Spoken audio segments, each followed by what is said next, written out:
Salut tout le monde, vous regardez Un Job à découvrir. Dans cette nouvelle vidéo, on va vous présenter le métier de maître d'hôtel. Quand je dis on, ce n'est pas moi, mais Guillaume qui travaille ici au comptoir des galeries. C'est parti.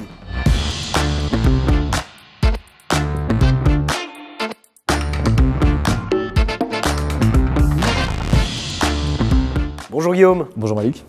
Merci de nous recevoir ici. Alors vous êtes maître d'hôtel, mais on est au comptoir des galeries qui est plutôt un restaurant. Expliquez-moi un peu le lien de ces restaurants avec votre profession. Eh bien, moi je suis le maître d'hôtel du comptoir des galeries, qui est un restaurant bistronomique qui est situé au cœur de Bruxelles, mais qui fait partie de l'hôtel des galeries, qui lui-même est un établissement de 23 chambres, 4 étoiles, qui a été ouvert il y a maintenant presque une dizaine d'années. Comment on devient maître d'hôtel ?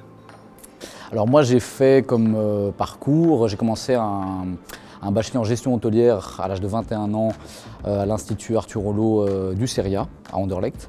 Et ça m'a permis de réaliser des stages dans le département F&B, donc le département de la restauration, ici à Bruxelles, dans des établissements de 5 étoiles, mais aussi au Maroc. Dans l'aspect de l'hôtellerie, ce qui m'intéressait le plus, en fait, c'était, oui, certes la gestion, que ce soit administrative, mais surtout la gestion opérationnelle et la gestion d'équipe. Si vous deviez me donner un mot pour décrire votre profession et me l'expliquer, ça serait quoi ?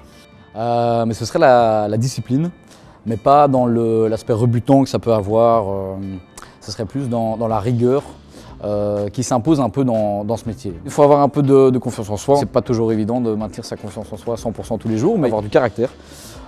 Et surtout, il faut aimer rentrer en interaction avec des gens qu'on ne connaît pas. Comprendre ce qu'il veut, d'arriver à le décoder, arriver à accorder un vin avec un plat, avoir un retour positif. C'est stimulant en fait, c'est extrêmement stimulant. Voilà. Et moi, je pense que je suis quelqu'un qui a besoin d'être stimulé dans sa vie professionnelle.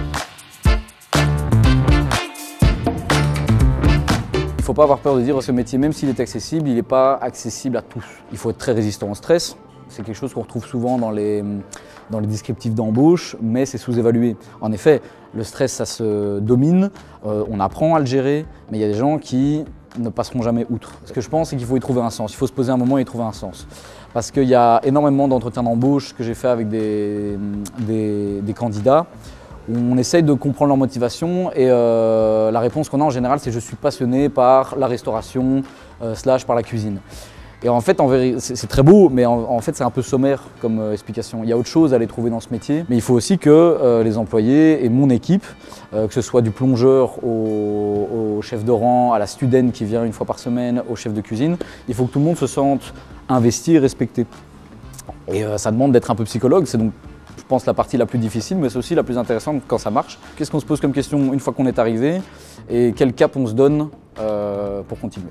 Si le métier de maître d'hôtel raconté par Guillaume vous intéresse, il y a le site internet d'Actiris avec toutes les informations ou tout simplement votre conseiller emploi qui pourra vous aider du mieux qu'il peut. Bonne chance!